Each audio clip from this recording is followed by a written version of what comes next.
Well, welcome everyone to podcast number 8 in our series, our first series of You're in Detention. And today, Kerry and I are going to be exploring the topic of RSD, which is rejection sensitive dysphoria, people pleasing, and all of that wrapped up in a nice Christmas parcel. So that's what we're going to be talking about today. So make sure you've got your teas filled up or your coffee, and or even actually this comes out Sunday evening, so is it Sunday evening, maybe a glass of wine, who knows. Or But mulled wine. mulled wine, Mulled okay. wine. We're going into Christmas, so yeah, we are absolutely, we're feeling very festive at Messy Mind. And yeah, we've had a very exciting week this week. We've been to a school, we've done our first exhibition, and yeah, a little bit of RSD kicked in there when we first arrived because we were the only ones without a tablecloth. However, we actually enjoyed the fact that we didn't have a tablecloth, and yeah, I think we had a really good day, didn't we? Oh, it was super. It was really good to, I think, meet all the other services who support. And I think in that session, obviously, the focus was support of children, but great to see everybody together, have really good conversations with other people. Yeah, there was lots of, yeah, it was really good actually. And actually some of the conversations makes you realize how much children are struggling in the education setting. We've had some really concerning conversations about people being written off, really, and what kind of impact that's going to have on them long term. So great to know that the positivity around Messy Minds was quite overwhelming actually. So that's good to know. So hopefully we can help some of these people that feel a bit lost in the system at the moment. But anyway, on to Christmas then, on to RSD. So look, we all know Christmas can be messy, and we're better to talk about a messy Christmas than Messy Minds on our podcast. So, RSD, and for those that don't know what that is, it's rejection sensitive dysphoria, is an intense, like, emotional pain felt from rejection or criticism or exclusion. And actually, most of that is just a perceived rejection or criticism, or it's not actually necessarily something that's a reality. um and it's very, very widely recognized with ADHD and autism communities. So it's linked to emotional regulation differences, and rejection just feels just louder and harder and just difficult to manage.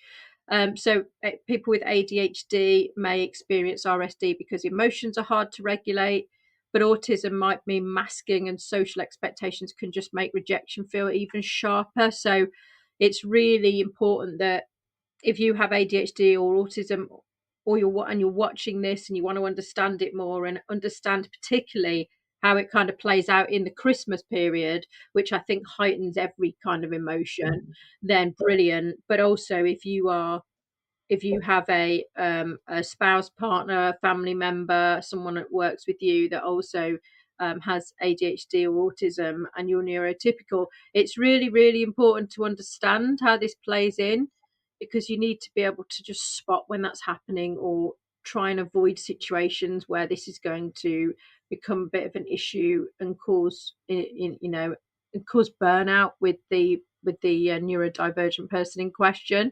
So hopefully you can, either this resonates with you, or if it doesn't, then you'll stay tuned to be educated in the topic. But either way, you are very welcome, and we are pleased to be talking to you.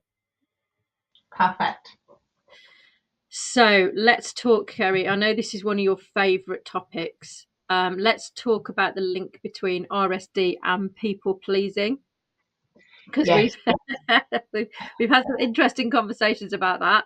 Yeah, but I think there's such a clear link. So I think it's going over and above, and quite often to the detriment of yourself, to please someone, and it doesn't even mean that that person has particularly asked for something. Going over and above to please a person, people, um, but within that, if I suppose if you don't get the response you're expecting, then it feels like a failure. Well, I've done all this. I've gone out of my way. I don't know. I've cancelled plans, or I spent more than I should have. Um, but then the rejection feel from that, because you haven't got the, the bells and whistles and celebrations. Yeah. How do you think, like, people pleasing and Christmas is a real, like, combination of, like, prob Things, I mean, I know we've spoken to this about this before. So in previous roles, there was even things which sound amazing, but Christmas parties. And who doesn't love a Christmas party? Um, but when it becomes, it's not a Christmas party, it's three Christmas parties, or it's four Christmas parties, and you're okay, so that's every weekend in December. I'm due to be somewhere. It's never near, so it's not not like I can get ready, leave home, go somewhere, be back a few hours later. It was always away. Um, and it's, you can get there and it can be absolutely brilliant, but then there's the whole weight on you about all the things that you haven't done for yourself, or that's on your, my to-do list in December used to be absolutely wild, because we'd, it's all the getting ready for Christmas. We always host Christmas, probably a yeah. huge part of people pleasing in that. um, Was a but brilliant example. Yeah, yeah, but not wanting to, it's the perception. You feel like you want to please people because they want you to be there, and you feel if you're not going to be there, then you're letting people down, which probably couldn't be further from the truth. I know. I think there's real elements as well of the social events, like you were talking about Christmas parties. I've definitely found it in the past that when you go to these things, it's very much a situation where you're making a lot of small talk. And I know, particularly for neurodivergent, small talk is, it doesn't mean they're not good at it, but it can be very, very draining because you're always making the small talk, but then the other part of your brain's like, "Oh, when is this finished? When can we go?" And also, I mean, who sleeps in a hotel room? I'd like, if I ever manage to sleep in a hotel room, it's because I've either drunk too much. Um, well, actually, that's the only way I think I've ever slept in a hotel room, as long as it's not Red Bull or any kind of like Jaeger bombs or anything like that. But then you either wake up feeling awful because it's too hot or too cold, and you're just not in your own environment. And I think throughout, like, if you were saying you overcommit to things because either you've got a fear of missing out, a major FOMO, or you think that if you don't go, someone's going to be saying, "Oh, Kerry didn't. Kerry said no to this. Yeah, She obviously." she's a killjoy. She's Yeah, not up for fun. She doesn't care about these people. She doesn't want to spend time with them. yeah, not I think committed. it's all of that. Yeah, and I think I've been to so many Christmas parties, and maybe yes, some of them when you know people really, really well and you sat with them and everything. Yeah, it could be a great environment, but the kind of overwhelm of what to wear. Are you going to be overdressed? Are you going to be underdressed? Are you going to sit there with scratchy sequins on you all night, which is an absolute I've done worst? that. Yeah, no, and all of this stuff. Are you spending too much? I mean, I think I've turned up once to a Christmas party because I didn't know what to wear. I was having just it was really like stressing me out, and I'll have turned up with two or three outfits because of the fact that I have ADHD. None of those three outfits would have gone back to the shop. They've sat in my wardrobe, and I've ended up like giving them to charity. So I mean, great, someone's got a dress for nothing, but we it just goes back to this, like, we just have to overcompensate all the time, and all of this stuff just plays in and adds up, doesn't it? And then throughout December, then there's colds and coughs and flu and everything like that, and then you reach the point of burnout, and all of that can be driven from people pleasing. Of course, then if you do go to these parties and everything, then you start thinking, okay, so you have a drink because you're trying to kind of relax and everything, and then you're worried about conversations you've had, oversharing, and It's just a real, I sound a bit like the Grinch, don't I? But, but this is the reality of what particularly neurodivergence will be going through over the Christmas period. It is the reality. I think it's that. Is it called beer fear? I can't remember. But it's the next day when you start thinking, oh gosh, okay, well I spoke to that person, or this bit's a bit hazy, or what did I say? And if I go into this place on Tuesday, are they going to say something to me about that, or Kerry, that comment you made, or your dancing wasn't great? All things like because I Yeah, am. certain. For anyone who knows me, Flow Rider Low or the Pogues Fairy Tale of New York, I'm on that dance floor and that's it. I really don't, you know, throw some shape. No, I don't do it particularly well, but it's all of that, isn't it? Or did you see? And I think Yeah. you can start overthinking it. Did I make a fool of Mhm. myself? Yeah. Um, but yeah, I because I think. think there's the tiredness that plays in as well, Mm. and the I don't the trying to fit into something that you don't necessarily need to fit into. Yeah. I know the boundary setting is really important. I mean, there's been times throughout my career, probably the majority of it, where I haven't set clear boundaries of, I'm going to go to one maximum two Christmas parties, and I won't go to any that are on a Saturday night because that's my time with my family or my time where I need to recharge because it's busy in the week. And actually, had I had the confidence to do that, and again, this goes back to being undiagnosed with ADHD, like I'll overcompensate. I have to be at everything. I have that FOMO because, oh, is someone going to be Yeah, talking about the fact that I'm not there? In fact, probably no one cares. But I think that it all plays in together, and it then turns into this big like knot that you're trying to kind of deal with. And on top of that, you've got Christmas presents to buy. If people want to go to the Christmas market, you're going Christmas shopping with your family. I'm not even going to get into Christmas shopping at the minute because my word, crowds, overstimulation, all of that. yeah, It's real. It's a great time of the year. It's a lovely time of the year, but it can very fast turn into this overwhelming reality. yes. Um, And have you? I think that's exactly it. This is my favourite time of the year. I Mm, think my husband would disagree because he hates the cold. It's dark in the morning. It's dark dead early in the evening. But for me, that's brilliant because I get him to do all the outside Christmas lights because this house is lit up ridiculously. I have so many inflatables. I love that, and it's a real. I think it's a dopamine hit anyway. Um, but I absolutely love this time of the year, and I think one thing I learned was like setting my own boundaries because I was doing a mm, lot of this to myself. So like I have to go here, I have to go here, I have to go here, or like the buying presents for people, and it just became more and more and more because I got yeah. that person three things, but that person's got four things on it. And but no, I did all that to myself. Mm, Um, but yeah, I love this time of year, and I think it's the for me, and I think this is what I focused on more probably even this year is just setting the boundaries of what I need to do and what I want to do and what I can mm. do. Yeah, what works for you?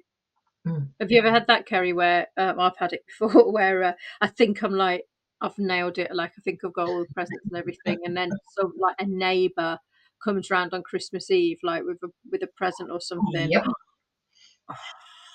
I I have feel spare like, presents now.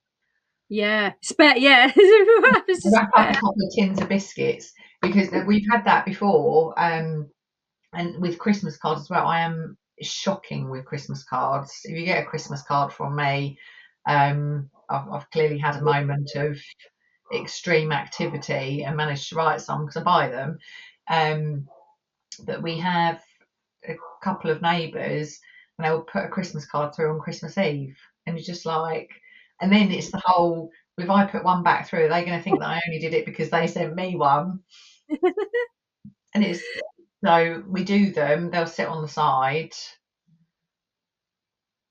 but then Yeah, you do get yeah. But I mean, I've done my Christmas shopping before when I went to a lot of Christmas parties. Um, I remember very clearly Bruce driving.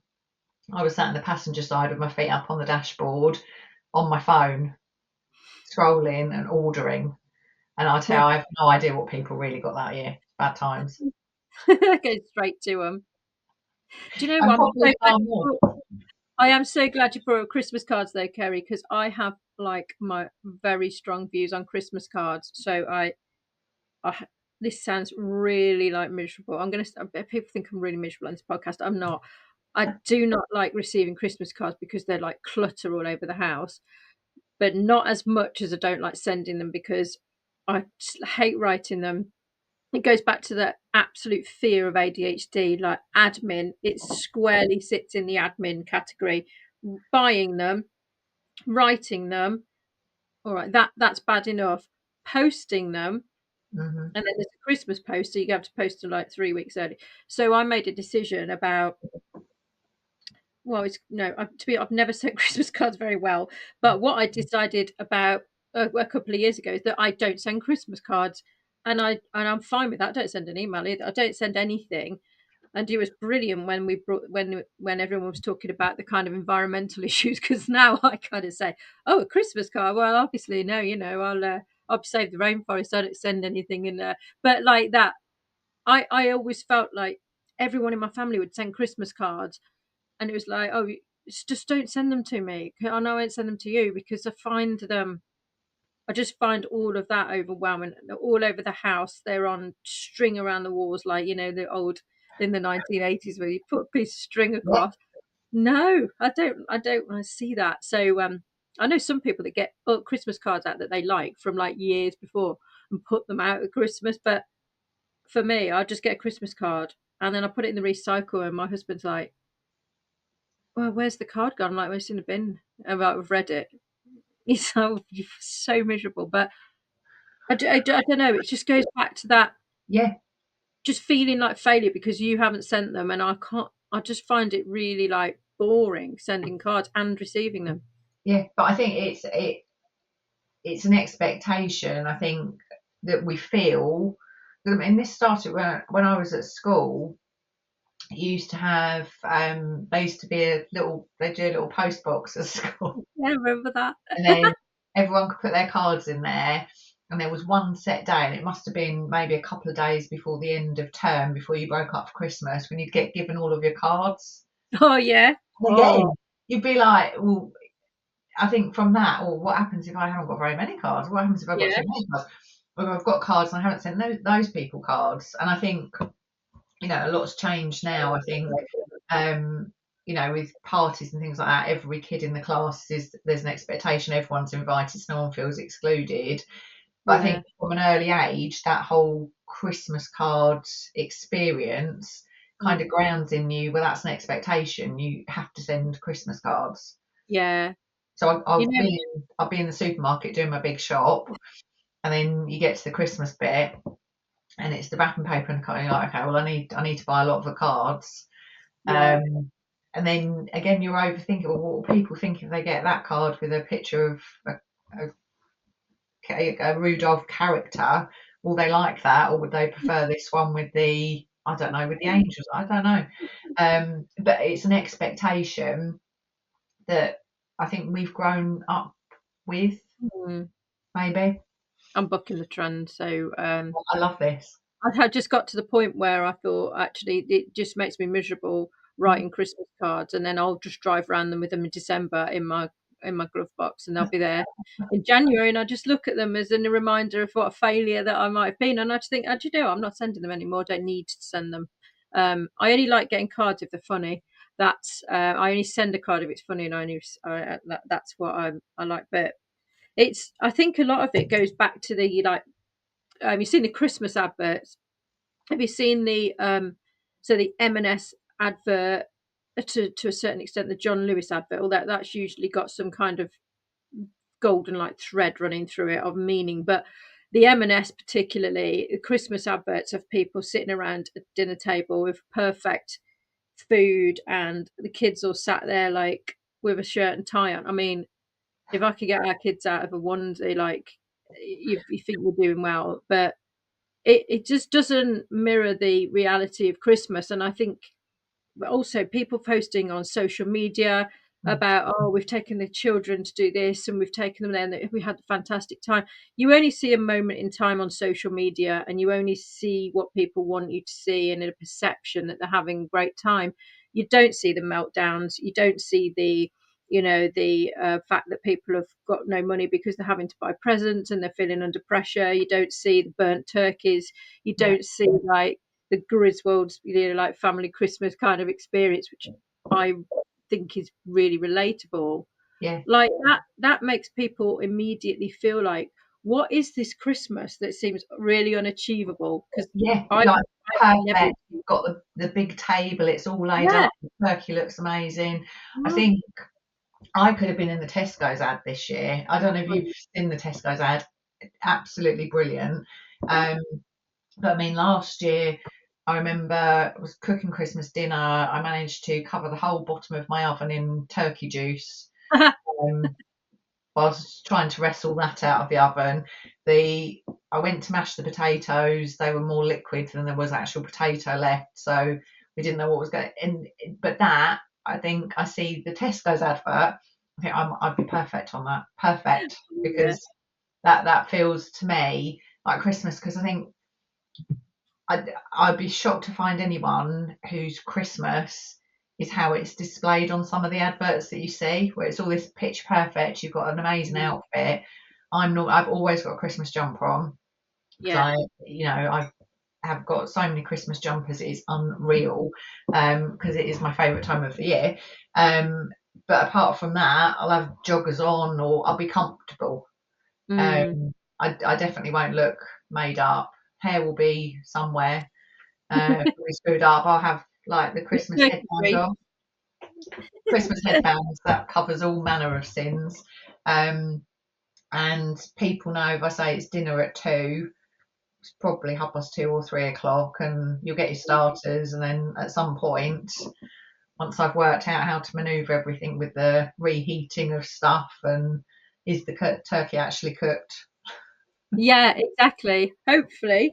Do you know what though? Don't you find in December more than any other time of year, you're going to get someone in August that goes, I've finished my Christmas shopping. Like this is almost like you have this comparison with, everyone has this competition about getting the Christmas shopping done, and it almost just feels like a competition from start to finish of December. Like, have you got your decorations up yet? I mean, I must have been asked that so many times. So I'm like, no, we've just moved house. I mean, they're in the loft, and I haven't got time at the moment. It's not a priority for me, but I understand people want to get them up because it makes them feel better. And actually, it just feels quite hard at the moment, doesn't it? I think everyone Yeah, feels like it's hard. I think it's maybe since COVID, people have just found that Christmas is just a bit of a relief with everything else that's happening in the world. But it is this competition of, I've done my Christmas shopping, I've got my Christmas tree up, I've done this, and then you click over Christmas Day, Boxing Day. I've taken all my decorations down. They're packed away. I've done a spring clean. I've got them on it. I've got my Easter eggs. Like it is never stops. The wheel never stops turning. And I think if you have ADHD, that the wheel, keeping up with that and getting through the year can just make you feel like there's just so many points of either you can't keep up with it, or there's always something to sort out. And with Christmas comes an awful lot of admin and work and extra stuff to do and social events which make just you might not be that into. But yeah, oh, I'm sounding like Chris. It is great, isn't it? But I think the being kind to yourself, putting like yes, boundaries around you, and clearly talking to people about those boundaries. It doesn't mean that you're the Grinch. It doesn't mean that just because you're not going to 6 Christmas parties that you're not committed to your job. yeah, You can't do everything, and that giving yourself the permission to be kind to yourself, putting those boundaries in, understanding your like tolerance for what you're going to spend at Christmas. I know when people have got children, again, their friends are getting Christmas presents. Don't compare yourself to other people. Just do yeah, you, like in your house. Um, don't RSD is going to play massively over Christmas. It's going to be, oh, what did I say at the Christmas party? Replaying conversations, or look at next door's decoration. They probably think mine are terrible, but no one cares. It doesn't matter at the end of the day. Yeah, and I think I've really learned that over the last however many years. Um, but we do what we enjoy. So there's one thing I do every year, um, is I do advent calendars for, not for loads of people, but I do advent calendars. I've made it easier this year, because I planned in when I was going to do it. Because I think before that it could be quite, it felt quite chaotic and last minute. Um, but I think I focused on doing what I enjoy doing, what makes me comfortable, and not worrying what, I don't know, somebody else's Christmas looks like, or somebody else's weekend looks like. Yeah. Because I think we can get quite drawn into all of that. Like, should I be? I mean, we always go late night shopping. I love late night shopping, but I have friends who will always do very specific things at Christmas. They'll do, they'll go to this select place. Hmm. And you're like, well, am I missing out? Should I be doing that? But no, you do you. Yeah. It's like people that want to go pumpkin picking. That's Yeah, fine. And I'll get to Asda. It's the same with school. I mean, if you've got children in school during Christmas, I mean, it is so challenging. I do remember when my kids were younger and they were in school, primary school, always infant school, even more so. But the the demands coming out of school and the kind of the nativity plays that you've got to that you want to go to, and then there's the pressure of being at work, and then nativity plays, and then you again it comes back to, right, where are your boundaries, what's your priority, and being able to just openly say, right, I've got this, it's really important to my son, daughter, that I'm there. They're only little mini at that age, aren't they? And the number of times that I'm like rushing into one of them late because I've been working, I've been in a meeting, trying to kind of like juggle everything as a parent. I think it's just, again, giving yourself this, you can't do everything, but a lot of working moms, dads, and that are trying to get to these and juggling, oh, all of a sudden tomorrow you've got to come dressed as a Christmas bauble, and red, and you're like, oh, I can't find anything. Cake sales, we're going to have a Christmas cake sale, brilliant. And then there'll be someone that turns up and they've been like, must have been baking themselves, and they bring it all in, and then I'll turn up, if I remembered, with my like Tesco cakes that I've just brought. That doesn't mean that I'm a failure as a mum. It means that I'm working and I'm trying to juggle things, and that's my input. You can't always, again, just goes back to comparing yourself to other people and giving yourself that permission to be able to like do you and do what works for you. yeah. Yeah. Um, I did forget Christmas nativities. Yeah, I wonder if I could cut a scene from the nativity. My son wouldn't be so happy with me if I did that.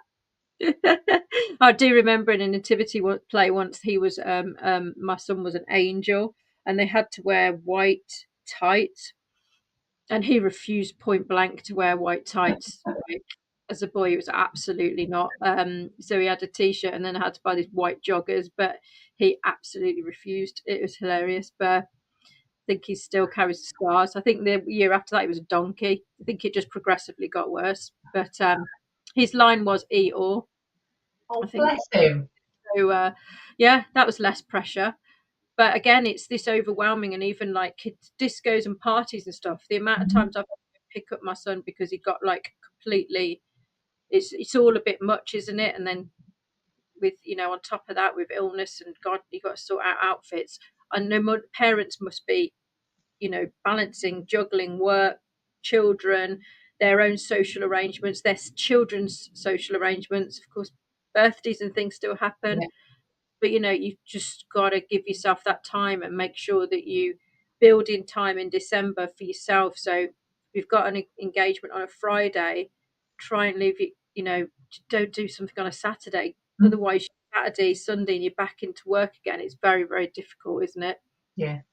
I think when Christmas starts to get into that period of, the 27th, 28th, 29th, that weird time when no one knows what to do with themselves. And then you think, all right, there's the people that are furiously taking down the decorations, but then everyone's turning themselves to like gym memberships and New Year's resolutions and things like that.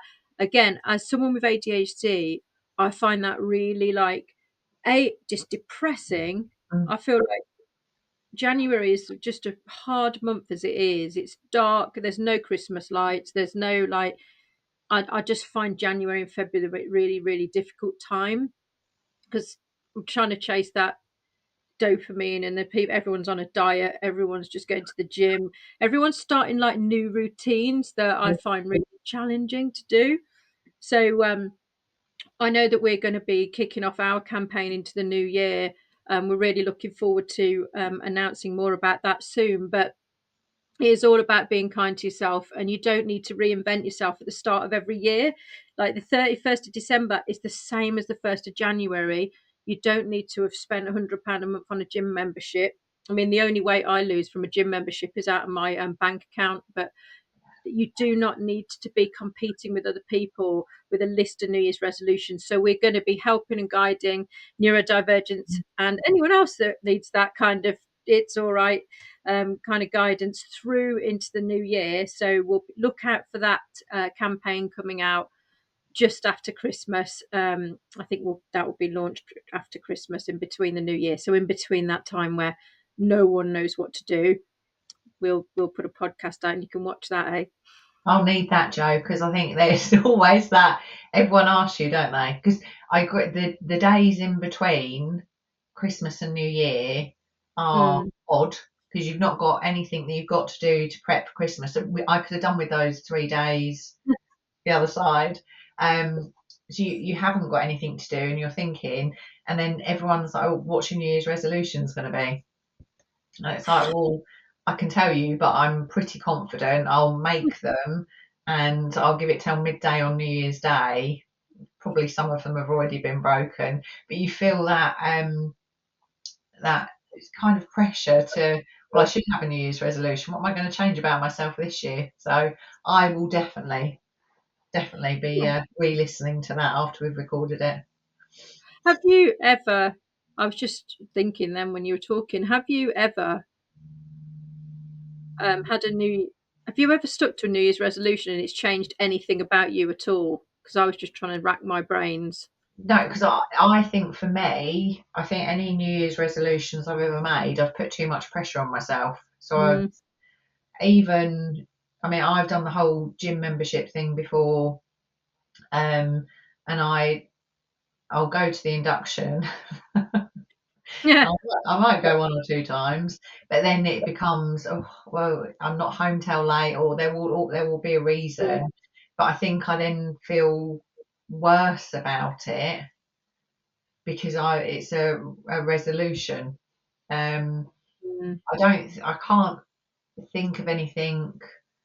I've done stuff throughout the year where I've said I'm going to do this and it Yeah. will make a difference. Mm.